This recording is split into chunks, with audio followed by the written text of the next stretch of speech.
Bonjour, c'est un plaisir de vous retrouver avec on en est où 11e épisode je crois de Un été pour tout changer. Ça va, on est encore au mois d'août, c'est tranquille. On peut légitimement parler de Un été pour tout changer. D'ailleurs, je crois que l'été on va un peu le poursuivre, on va continuer début septembre parce qu'on aura encore quelques sujets à voir ensemble avant de retrouver. Alors en fin de vidéo je vais vous dire tout ce qu'on va retrouver à la rentrée. Retour des questions-réponses, les stages à venir, il va y avoir 2 stages très importants que je peux d'ores et déjà vous annoncer, donc restez pour la fin de la vidéo. Là on est dans notre été pour tout changer, épisode 11 je crois, et j'avais envie dans cet épisode de focaliser sur un élément clé de santé qui est trop souvent ignoré. La santé est souvent pensée de manière individuelle, c'est notre santé de notre corps, de notre esprit. Or, et je vous mettrai dans la description, je pense, des références. Allez voir dans la description sous la vidéo, je vous montre des références. Si vous voulez des références d'études scientifiques à vous mettre sous la dent. Or, on sait depuis longtemps que l'humain est social avant tout. Faire société, ça veut dire se relier, faire ensemble. La sociabilité, le contact humain, est un facteur essentiel de votre santé ou de votre retour à la santé. Actuellement, notre mode de vie est caractérisé par énormément de contraintes qui sont proposées à l'individu. Notre environnement crée sur nous énormément de contraintes. La contrainte amène à une réponse du corps qu'on appelle le stress. Ce stress, je vous l'ai dit, n'est pas un problème en tant que tel. Si ce stress est ponctuel, est suivi d'un temps de repos qui permet à l'organisme et au psychisme, parce que le stress est valable autant sur le plan physiologique que sur le plan psychologique, ce stress est acceptable s'il y a derrière ça un temps de repos et d'intégration. Le problème, c'est qu'actuellement, notre contrainte, elle est ininterrompue. Vous allez me dire, comment la contrainte est ininterrompue? Déjà, notre rythme de vie. Vous le voyez quand vous vous mettez en vacances, vous réalisez par la distance que vous prenez par rapport au rythme de vie classique, à quel point on vit dans une folie. On ne se voit pas les uns les autres, on se court après. On ne voit pas nos enfants, on se court après en permanence. On n'a pas de temps pour nous. On n'a pas de temps de loisirs, de vacances, de repos, du temps à rêver, à imaginer, à intégrer. Ça n'existe pas. C'est du stress permanent au niveau des rythmes de vie, déjà. Et puis, c'est du stress permanent simplement parce que nous avons un environnement qui est maintenant fortement pollué par des rayonnements électromagnétiques qui créent un stress sur l'organisme permanent. Jamais au repos. La 3G, la 4G, la 5G, le Wi-Fi des voisins, ça ne s'arrête jamais.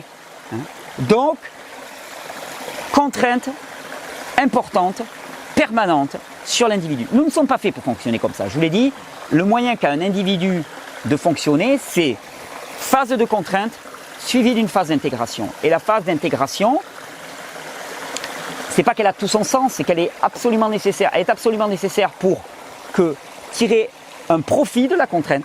C'est pour ça que le mot contrainte n'est pas négatif en tant que tel. Une contrainte bien menée, ponctuelle, suivie d'un temps de repos et d'intégration, c'est une contrainte qui va nous faire grandir. Une contrainte qui perdure tout le temps et qui n'a pas de temps de repos et d'intégration, c'est une contrainte qui va nous épuiser.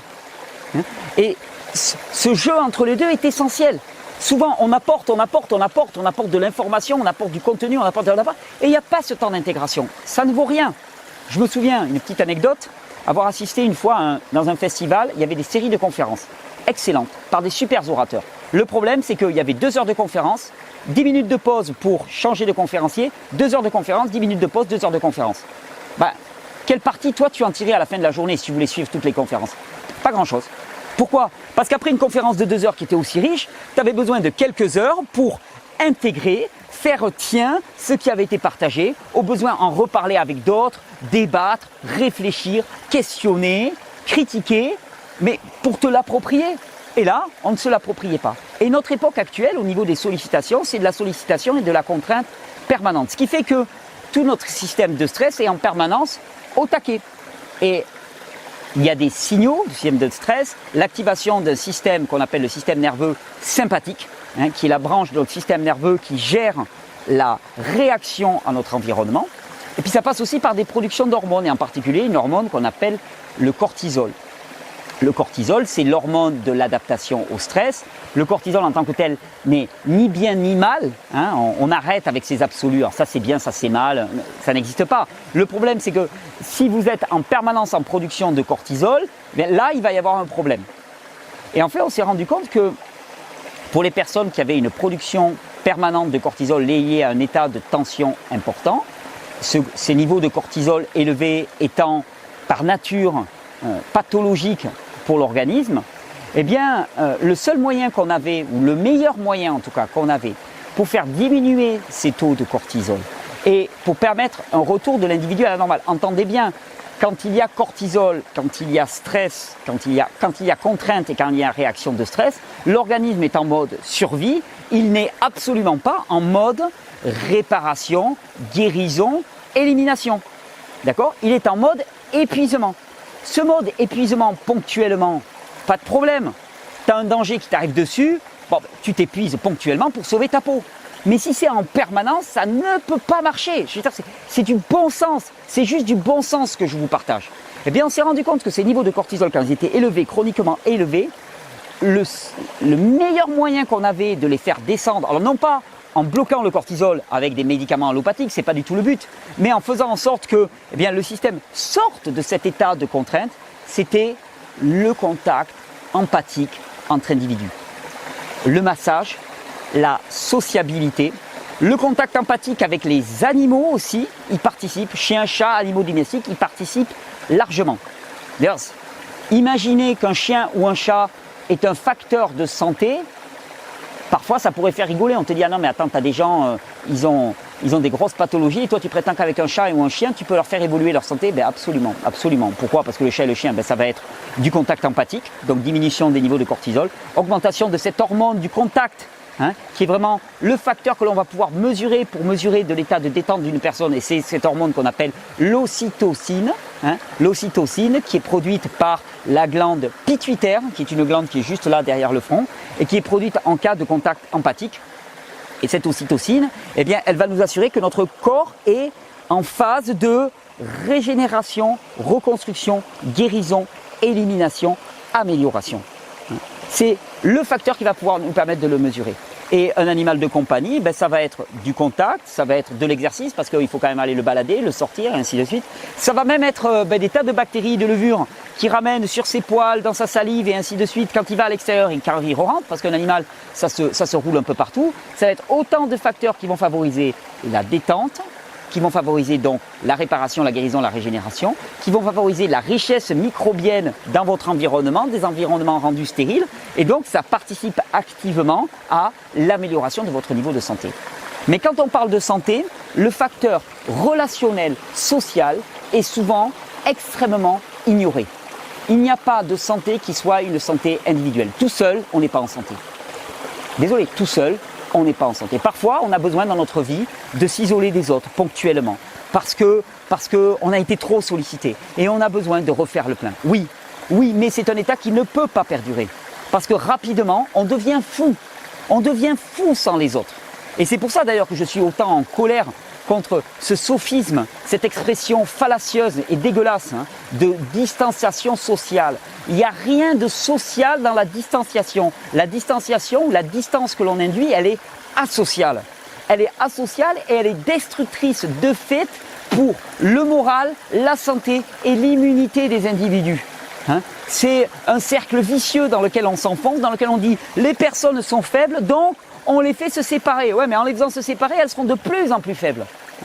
Le salut est dans l'autre, dans le contact, dans la société, dans le groupe humain.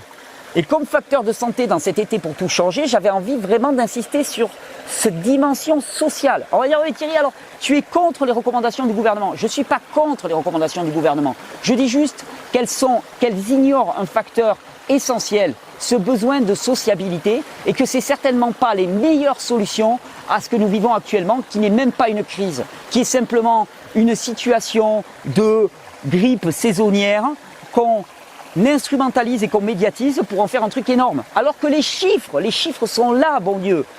Moins de morts avec cette histoire de coronavirus qu'en 2017 avec la grippe.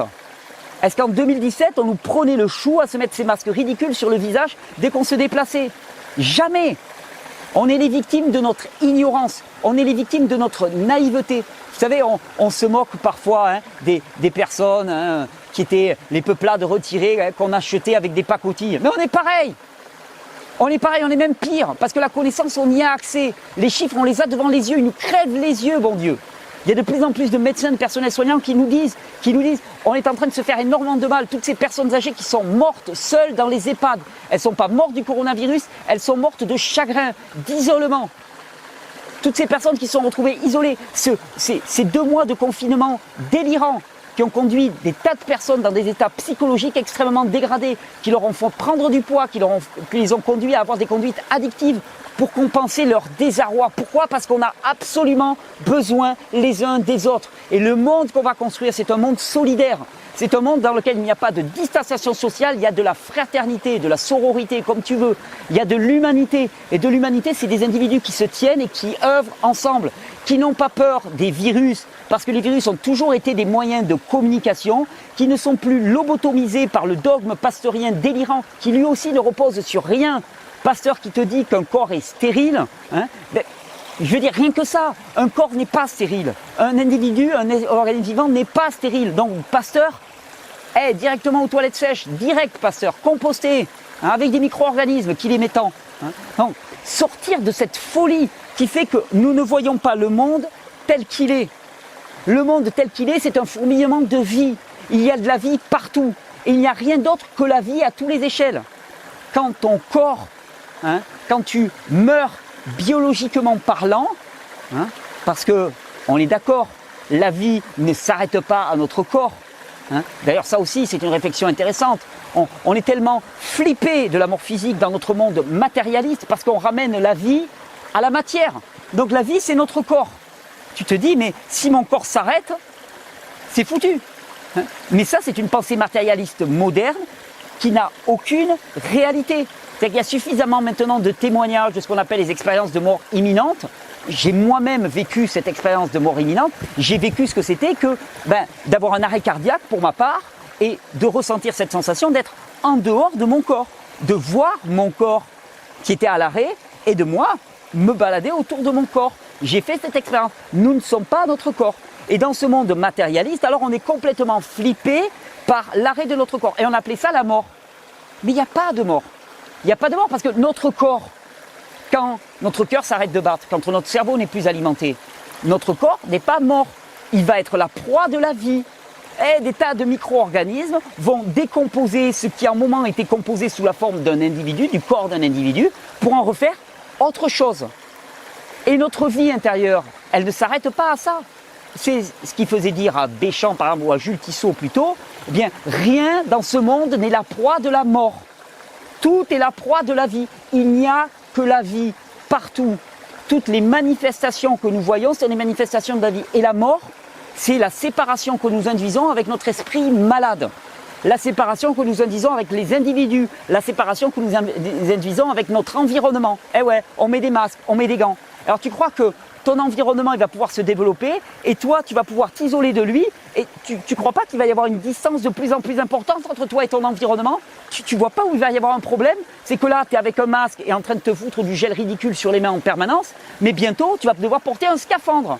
Pourquoi? Parce qu'il y aura trop de distance entre toi et ton environnement. Et le seul moyen de compenser ça, c'est cours après ton environnement. Dis-lui, hé, attends-moi, j'ai besoin de toi. Nous sommes notre environnement. Pourquoi? Parce que la caractéristique même de l'humain et du vivant, c'est de s'adapter à son environnement.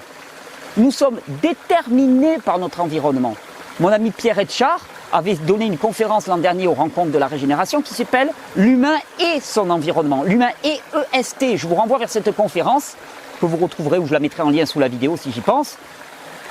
L'humain et son environnement. Oui, pourquoi? Parce que l'humain est en adaptation permanente. Donc c'est ton environnement qui détermine la manifestation de ta biologie. Voilà, c'est ce qu'on appelle l'épigénétique. Et ça, on l'a complètement oublié. Alors on nous parle de distanciation sociale. Il n'y a pas de distanciation sociale. Il y a de la distance mortifère qui s'induit entre nous et notre environnement et entre chaque individu. Et en termes de santé, c'est simple à dire, mais ça nous conduit droit dans le mur. Il est temps, il est vraiment temps de remettre la vie au centre. Parce que, à part dans notre esprit malade, et là pour le coup j'utilise le terme malade, à part dans l'esprit malade de l'individu, de l'humain, qui voit de la rareté là où il n'y a que abondance, moi autour de moi, partout je regarde, je ne vois que la vie, je ne vois que l'abondance. Abondance de ressources d'énergie, le soleil, le vent, il y a de l'énergie partout. Hein? Et on utilise des moyens de production de l'énergie qui sont des moyens de cancre. Il y a de l'abondance de richesses alimentaires partout. Il n'y a que l'humain. Il n'y a que l'humain pour avoir un système agricole qui produit, qu'on est obligé de détruire les excédents. C'est de la folie. Ça n'a jamais existé, ça. Il n'y a que l'humain pour créer cette séparation. Et c'est le mental humain qui nous crée cette séparation. Et s'il y a un nouveau monde à venir, ça va être le monde dans lequel la vie va être au centre. Parce que la vie est au centre, parce qu'il n'y a que la vie. Il n'y a rien d'autre. Si vous enlevez les œillères, si vous enlevez les lunettes déformantes, pathologiques, de la vision matérialiste, techno-scientifique, positiviste, qui fait que on voit partout des problèmes, vous n'allez voir que des solutions. Vous n'allez voir que des solutions. Et ça d'ailleurs, attendez la fin de la vidéo parce que je vais vous annoncer un stage qui va radicalement dans ce sens-là. Il n'y a que des solutions, il n'y a que de la vie. Et la vie, elle est dans le contact humain. La santé, elle est dans le contact humain. Dans cet été pour tout changer, et vous l'avez peut-être expérimenté, vous savez, l'été, on se retrouve en famille, avec les amis, punaise, que c'est bon de se prendre dans les bras, que c'est bon de passer une soirée. Hier, on était tranquille, assis, on entendait les cigales en train de... Attends, je prends l'accent. Les cigales en train de chanter. Et dans les pins, on entendait tous les animaux là, qui fouissaient. J'entendais les petits écureuils sauter de pin en pin dans la montagne. Et le soir était en train de descendre. Punaise, qu'on était bien. Et quand tu es bien, ton corps est en train d'exploser de santé, littéralement. On est dans la santé. On a créé un système dans lequel on prétend faire de la santé avec des individus isolés dans des chambres où ils sont tout seuls, où ils ne voient pas la lumière, où ils ne voient pas l'azote, où ils ont accès à une alimentation sous blister, où ils sont stressés, inquiets en permanence. Faut pas appeler ça un système de santé, faut appeler ça un système de maladie, un système de gestion et de promotion de la maladie. On est d'accord. On est d'accord. Qu'est-ce qu'on était bien hier soir? On était dans le centre de santé du futur. Convivialité, lien à l'autre, présence des animaux, détente. Ça, c'est les critères que je voudrais que vous gardiez pour cet été. Comme facteur de santé essentiel, le lien social avec les autres. Et à une époque où on nous persuade que l'autre est un danger pour nous, arriver à faire sauter ces paradigmes délirants pour arriver vraiment à voir en l'autre une ressource. Une ressource parce que nous avons besoin de lui pour arriver à notre complétude. Bien sûr, dans le cadre du respect des recommandations de distanciation sociale, même si elles sont tout à fait stupides. À bon entendeur, salut. Je vous souhaite une bonne régénération. Petit clap de fin. Petit clap de fin. Je vous disais, la vie est partout, au centre de tout. Moi, j'ai le plaisir de vous annoncer. Alors, pour l'instant, on ne peut pas encore s'y inscrire, donc calmez-vous. Respire, mais ça arrive. Pour la première fois, nous allons, dans le cadre de Régénère, proposer une formation complète en permaculture. Ce n'est pas moi qui vais la donner, ce sont mes amis Andy et Jessie d'Arlington, enseignants de permaculture exceptionnels. Andy et Jessie vont être, alors nous on va organiser, mais vont être avec nous, ça se passe dernière quinzaine d'octobre, je vous donne déjà les dates, ça se passera dans le sud, pas loin de Perpignan, dans les Pyrénées-Orientales, et ça va être 15 jours exceptionnels dans lesquels ils vont donner ce qu'on appelle un PDC. PDC, Permaculture Design Course. C'est un cours complet en permaculture, certifié et certifiant d'ailleurs, tel que enseigné par Bill Mollison, l'inventeur de la permaculture, et comment il s'appelait, David Holmgren, transmis maintenant par Jeff Lawton, Rosemary Moreau, Robin Francis, enfin les grands de la permaculture, j'en oublie des tas, Andrew et Jessie, qui sont deux personnes qui ont une légitimité aussi par le simple fait que la permaculture, c'est quelque chose qu'ils vivent au quotidien depuis des dizaines d'années. Ils ont une ferme de production, donc c'est pas de la théorie, c'est de la pratique. Ils vont vous accompagner pendant 15 jours, 72 heures de cours. En vérité, Andy m'a dit même qu'il y en aurait plus que ça, parce qu'ils vont rajouter un module de permaculture sociale. Donc il y aura 1h30 chaque jour en plus. Donc il me dit en tout, ça va être 100 heures de cours sur 15 jours. Donc c'est intense. On va vivre tous ensemble. On va expérimenter. C'est sur le terrain. On va réaliser ce qu'on appelle un design sur le lieu qui nous accueillera pour le stage. Un design, ça veut dire qu'on va organiser le lieu de manière à toujours affirmer la présence de la vie au centre. Allez vous renseigner sur ce que c'est que la permaculture. Pour moi, le monde qui vient sera un monde qui sera gouverné par les principes de la permaculture. C'est pas possible autrement. Donc je suis très très content. Et ziottez bien, on va vous annoncer ça dans la première quinzaine de septembre. Alors ça sera court, hein, il n'y aura plus qu'un mois avant le stage, mais bloquez les dernières 15 jours d'octobre. C'est parti pour un stage exceptionnel. Et moi, je le rappelle, là encore, on n'a pas encore les bulletins d'inscription, mais ça arrive d'ici moins d'une semaine. Le 26-27, je serai à Bruxelles, invité par mes amis de Vidia pour donner une conférence comme nous avions déjà donné. C'était en décembre dernier. Ça avait été très suivi. Là, ça va vraiment être 2 jours de formation qui vont être axés sur l'immunité, renforcer l'immunité et sortir de la peur. Vous allez voir, ça va être fort, exceptionnel et fraternel. Je vous souhaite une très bonne régénération. Ah oui, alors, continuez à me garder des noyaux. Les noyaux, vous les séchez, vous inquiétez pas. J'attends mi-septembre que vous ayez fini et là, je vous donnerai l'adresse. Si je vous donne l'adresse maintenant, ça ne va pas arrêter les envois de noyaux. J'aimerais bien que ça vienne d'un seul coup. Ça va être plus facile à gérer. Donc, je vous donnerai l'adresse à laquelle envoyer. De toute façon, pour ceux qui connaissent, c'est l'adresse où vous aviez envoyé déjà vos demandes pour les graines d'artémisia. Donc, ce sera toujours la même. Vous nous enverrez les noyaux. Les noyaux, vous les mettez à sécher, vous les gardez, vous les préservez et cet hiver, ils seront plantés et peut-être même que vous nous aiderez à les planter. Je vous en parlerai un peu plus loin parce que du participatif, du collectif, nous, on va en créer cette année plus que jamais. Je vous souhaite une bonne régénération. Merci beaucoup. Vous êtes toujours plus nombreux à suivre ces vidéos et à affirmer qu'au centre de votre vie, c'est la vie. Au centre de votre vie, c'est la vie. Au centre de notre vie. Parce qu'il n'y a rien d'autre que la vie. Partout où je regarde, il n'y a que la vie. Des flots de vie.